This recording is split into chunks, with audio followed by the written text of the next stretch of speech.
오늘 말씀은 누가복음 15장 말씀입니다. 오늘 본장에서는 잃어버린 세 가지 비유에 대해서 말씀하고 있습니다.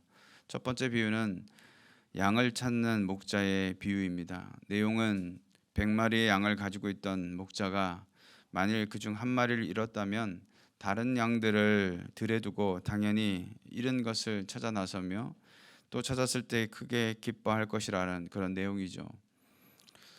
우리가 생각할 때 어찌 물리학적으로 하나에서 주는 기쁨이 99보다 나을 수가 있겠습니까? 비록 그 하나는 대다수의 99에게는 아무런 상관이나 존재 가치가 없는 미미한 것이었지만 지금 예수께서 가장 중요하게 찾고 있는 존재라는 사실이라는 것이죠. 7절 말씀에 내가 너에게로는 이와 같이 죄인 한 사람이 회개하면 하늘에서는 회개할 것 없는 의인 99으로 말미암아 기뻐하는 것보다 더하리라 라고 말씀하고 있습니다. 주님이 찾는 잃어버린 양은 무엇을 말하는 것일까요? 곧 회개하고 돌이키는 죄인을 말하는 것이죠. 주님은 회개하고 돌이키는 죄인 하나로 인하여 기뻐하고 계신 것입니다. 본문에 잃어버린 양은 교회 생활하다가 세상에서 떨어져 나가 실족된 사람을 말하는 것이죠. 사랑하는 성도 여러분, 저와 여러분은 모태신앙 또는 오랜 신앙생활, 교회 안의 직분자로 물질 드리고 헌신하고 봉사하는 것으로 내 신앙은 안전하다고 생각하는 혹이라도 99에 속한 것은 아닌가 생각해 보아야 합니다. 계시록 2장의 에베소 교회를 향하여 주님이 뭐라고 책망하셨는지를 다시 한번 생각해 보아야 하는 것이죠.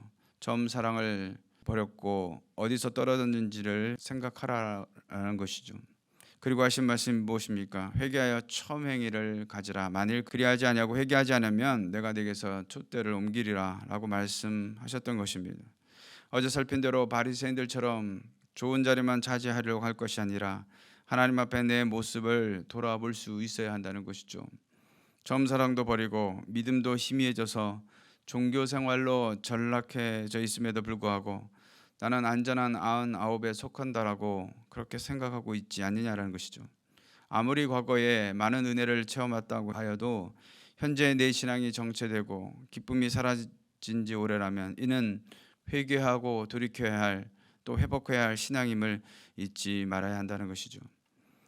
두 번째 비유는 잃은 드라크마를 찾는 여자의 비유입니다.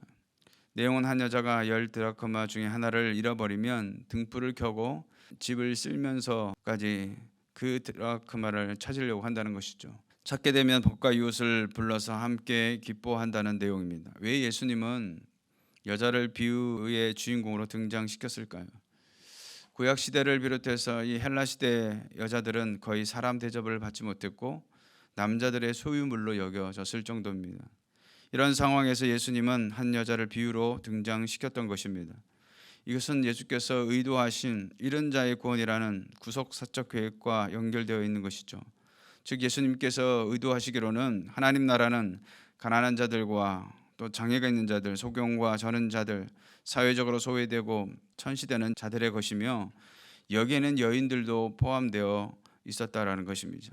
그렇다면 드라크마는 무엇일까요? 이 드라크마라는 것은 성인 남자의 하루 품삯에 해당하는 로마의 화폐 데나리온과 동일한 가치를 지닌 화폐 단위지만 팔레스타인에서는 혼인한 여인의 표시로 은사슬에 10개의 은전을 꿰맨 머리 장식인데 오늘날 우리 개념으로 보면 결혼 반지와 비슷한 개념으로 귀중하게 여겼던 것이죠.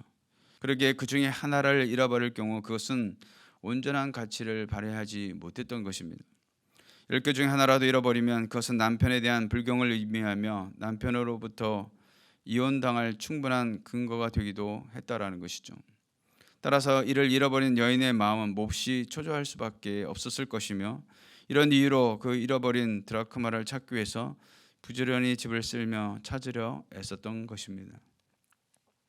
기록에 의하면 여인들은 잘 때조차도 이 10드라크마를 엮어서 만든 장식품을 풀어놓지 않았다고 합니다. 또한 빚을 갚을 때도 10드라크마만큼은 차압의 대상에서 제외되었다라는 것이죠. 낯선 사람에게는 만져보지도 못하게 할 정도로 이 10드라크마는 결혼한 여자들에게 있어서 소중한 것으로 여겨진 것이죠. 이는 잃어버린 영혼의 죄인이라도 끝까지 찾고 또 찾는 영혼의 주인이신 하나님의 절실한 심정을 잘 보여주고 있는 것입니다. 세 번째 비유는 탕자의 비유로 잘 알려진 잃어버린 아들을 찾는 아버지의 비유입니다. 내용은 어떤 사람에게 두 아들이 있는데 둘째 아들이 아버지의 유산을 달라고 하였습니다.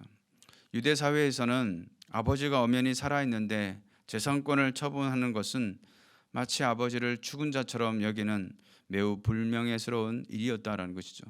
그럼에도 이 아버지는 이를 허락했습니다. 그리고 그 받은 돈을 가지고 먼 나라에 가서 허랑방탕하게 모든 재산을 다 써버렸다는 것이죠.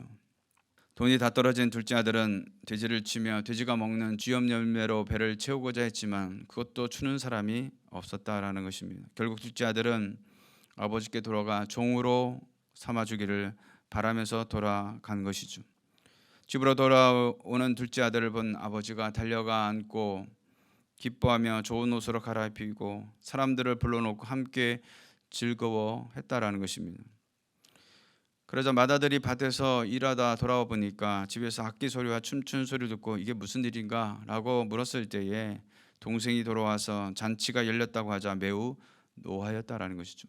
그래서 아버지는 내 동생이 죽었다가 다시 살아났으며 잃었다가 얻었기에 우리가 기뻐하는 것이 마땅하지 않느냐라고 말했던 것이죠. 이 비유에서 아버지가 탕자를 영접하고 그에게 잔치를 베풀어 주는 것에 대해 큰 아들이 불평을 털어놓는 것은 예수께서 죄인들을 영접하고 그들과 함께 먹고 마시는 것에 대해 바리새인들과 율법학자들이 비난하는 것과 같았다라는 것이죠. 무엇보다도 탕자를 맞이하는 아버지의 모습을 우리가 생각해 봐야 합니다. 유대법상 아들로서 모든 권리를 완전히 상실했던 아들은 예기치 못한 아버지의 후한 행동을 통해서 온전한 가족 구성으로 다시 회복되고 있다라는 것이죠. 사랑하는 성도 여러분, 이처럼 하나님은 잃어버린 한 생명이 회개하고 돌아올 때에 가장 기뻐하고 천국에서 잔치가 벌어지는 줄로 믿습니다. 오늘도 우리가 잃어버린 자를 기다리신 하나님의 아버지의 마음을 알고 먼저 내가 하나님 앞에 잃어버린 믿음이 없는지, 정말 하나님 앞에 우리의 신앙이 정체된 것은 없는지 다시 한번 우리 자신을 돌아보고 내 삶 가운데 한 생명을 살려 복음 증거함으로 주님의 기쁨이 되는 저와 여러분 되시기를 주님의 이름으로 축원드리겠습니다.